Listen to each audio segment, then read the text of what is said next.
Hello, and thank you for tuning in to Answers from the Lab, where we share Mayo Clinic knowledge and advancements on the state of testing and science from laboratory leaders and the people who are making it happen behind the scenes. I'm Dr. Bobbi Pritt, Interim Chair of the Department of Laboratory Medicine and Pathology at Mayo Clinic in Rochester, Minnesota. With me today is Dr. Bill Morice, the President and CEO of Mayo Clinic Laboratories. This is our weekly discussion with Dr. Morice, in which we learn about updates in the field of laboratory medicine and pathology. Hi, Bill. Happy 2025. Yeah, hard to believe, right? I 2025 know. already. Happy Halfway to New 2050. Year. When you think about the new millennium, Oh, gosh. it's sobering. Anyway, Let's not get ahead of ourselves, but let us project into the future a little bit. I think this would be a great time to talk about what we think 2025 is going to hold for us. why no better time than now, January, right? As Yeah, we then we look can to the look new back year. and see how right or wrong we were, right? Yeah, it does have. I have to say, it just has a feeling like it's a lot is going to happen this year. I just see, Hmm. and that might just. I don't know if that's because of my particular vantage point, or but you and I have a long career in pathology and lab Yeah. medicine, and it's just when I look back across that previous 25 years, because I went on staff in 2000, just the pace of change and the things that we're going to talk about now, I don't know if I would even have conceived of them, back when I joined the staff in 2000.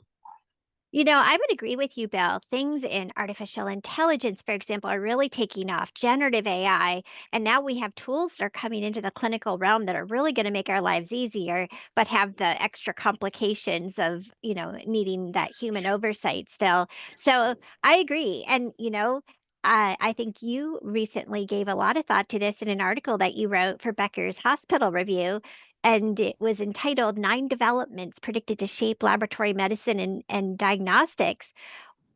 I'd like to go through those if you don't mind. I'd love to hear That, your thought on those nine developments. Yeah, that'd be great. I do listen to a sports podcast where they always give their predictions and they say, write that down. So I guess I wrote that down about what I thought was going to happen. We'll be able to look back at the end of the year and see how close I came to the truth or accuracy. So, Yeah, we'll have to do that. Well, something to look forward to. But for now, let's go through the predictions. let's do AI, I it. think that's the big one on top of everyone's mind. And that was the first in your article. So, rapid evolution of large language models, artificial intelligence. What are your thoughts on that? Oh, man. I mean, to me, that is probably going to be, if you had to pick a single one of those nine, it's probably going to be the most impactful. Not Hmm. just it's through the healthcare lens, but also especially for the labs, right? Because even in my own mind, and for probably most of us, what the term or the phrase or the AI conjures actually has changed, because now we're talking about computational systems that can actually read, not just binary stuff, but can actually go and read language and read and draw conclusions and compare.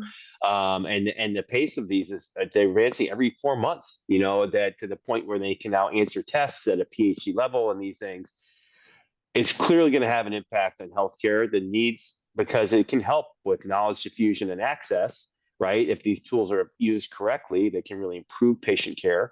And then I think for labs, because there's still these technologies will focus primarily on quantitative data still.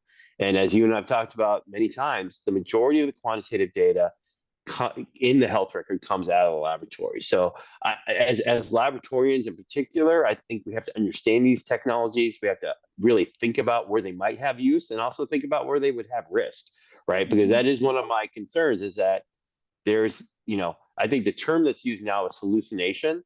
It's Yeah. essentially bias, right? And I think that we still have to think about not just bias in these tools, but also how they can actually be used in the workflow, to actually improve the patient experience, improve the provider or physician experience as well, right? So yeah, but I just can't imagine that by the end of the year we're not going to have more and more use cases where these are actually being used in practice. And as part of that, I'll be at the JP Morgan Healthcare Investment Conference next week. And that's just been hundreds of companies in the healthcare space that have Mhm. blossomed around this technology. Yeah, I agree, Belle, both about the potential uses. It's really exciting, but also about the potential complications and concerns. You mentioned the hallucinations, which are essentially confabulations. It just makes up things that aren't true. But I've seen some really exciting stuff with chart compilations, being able to take someone's medical record, condense it down, and distill out the information you need to help you and interpret a result while still pointing you to that information so you can validate it. Like, you might miss that a patient had a really important lab result last year that's really relevant now to your interpretation of a result. So I'm looking forward to that a lot. Well, Yeah, me too. when we talk about AI, we often talk about digital pathology as well. And that's number two on your list because, of course, if you digitize, you can apply AI, and that's one of the real benefits. So, what are your thoughts on that? It's really interesting. It feels like we are going to approach a tipping point in the United States. Other parts of the world that crossed it, particularly in Northern Europe, where digital pathology is more, the tipping point where more enough places will be using digital pathology, enough pathology practices and academic organizations that it will become more the norm. And as it becomes more the norm, then more and more people are going, and people practicing pathology will be wanting to use it and needing to use it, and it's going to be a combination. I don't think though that it's really going to be driven by the algorithm. This is where, again, as laboratorians, I think we have to really take the lead in as pathologists, because people in the computation world will say, oh, these great algorithms, that's why people are going to want to use digital pathology. Well, digital pathology is a new way of working. It's expensive. We're not trained, a lot of pathologists aren't trained in it. It's going to be not so much the algorithms, but to your point, when it makes our job easier, when you don't have to go through a whole stack of trays, when you can have an image come to you, or that you don't have to wait for a slide to come up from an immunostain laboratory. So to me, we're reaching that point where it's going to be enough workflow enablement for pathologists, and it's going to be affordable enough, and some of the other barriers around storage and things will be lowered, that it will cross that threshold. And it feels like 2025, if not this year, certainly by the end of the year, I think we'll have line of sight into when that's really going to happen. Yeah, I agree. I have people asking me every day about the AI with digitized slides we're doing in parasitology. It's going to happen probably this year and maybe next. Well, Yeah. I don't want to give away all the things that are in your article so that people can go if they want to read, but you have 9 things listed. Are there any others you want to highlight today?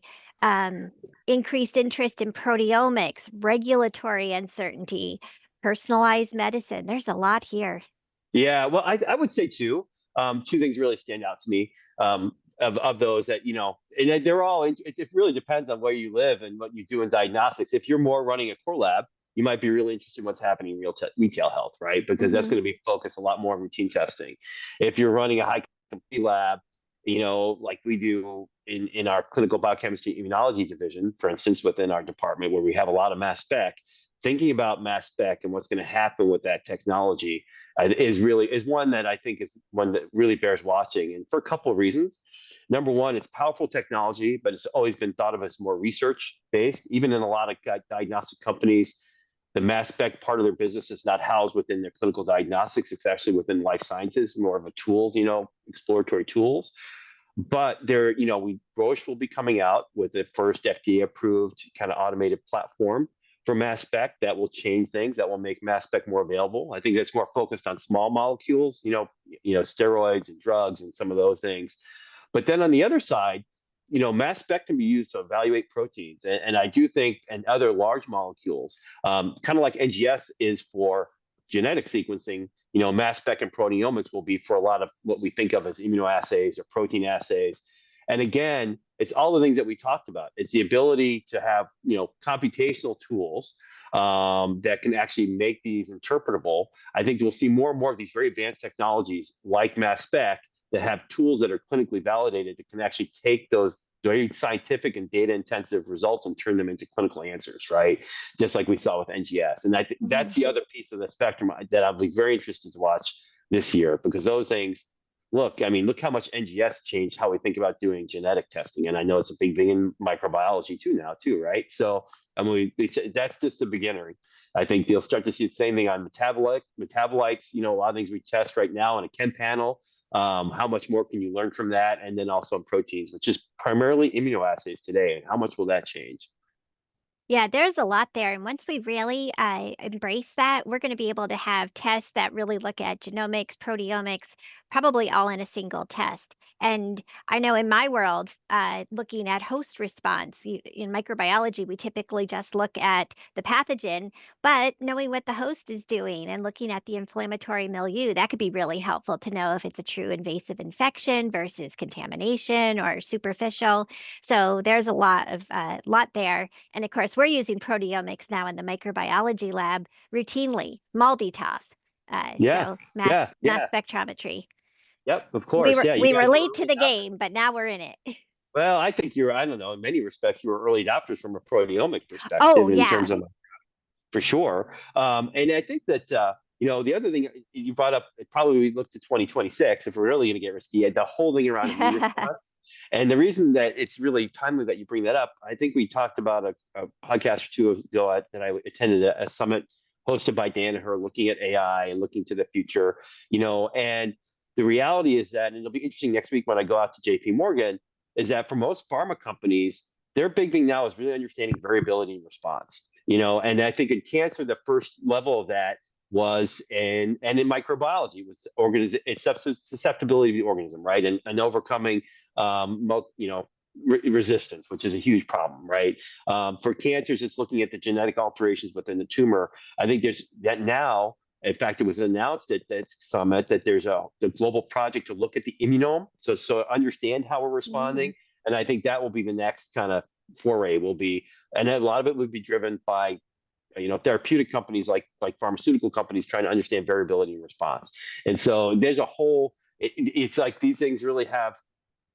I think that ultimately, Bobbi, what I think I see is that there's this real intersection between all this computational power, all these analytical tools that can generate huge amounts of information that would overwhelm an individual, but you can apply that computing power to. And then yep, things like large language models will say, how did this plug into a patient care episode? But the one word you used in there, which is still critically important, is tests, right? So us as laboratorians, that might sound yeah. super intimidating, and we might think, where do I belong in that? But the reality is, going back even to NGS, most clinicians just want help with, well, what does this mean for a patient? Did I get the right test? What does this mean? I mean, yeah, the tools that we have to help answer those questions might be changing, but that's still going to be our primary job, probably now more than ever, because it's Yes, getting to be so confusing. I agree. And then also the question of what do you do with, well, first of all, which tests to order because you're going to see more and more tests. And in my world, that's a big thing in microbiology. We often have a culture based test, a molecular based test, a serologic based test, interpreting the test results, and then also working with our colleagues as to which test should we even be bringing up.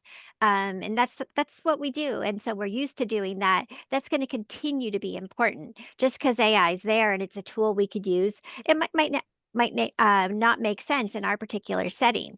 So our leadership is going to continue to really be important for all of us as laboratorians.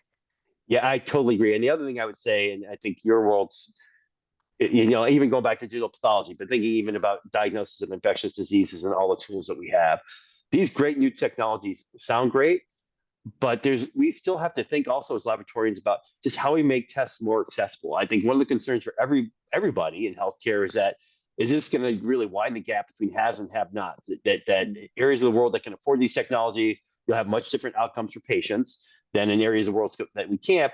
And so how do we think about how we use all the tools that we have to provide the best care, right? And I know that we think about that a lot at Mayo, not to toot our own horns, but I think that's the other thing. These new tools are great, but the world has a lot of great tools already, and helping guide the best way to employ those so as many people can get access to the care they need as possible is also, I think, going to be a big part of what we need to do going forward.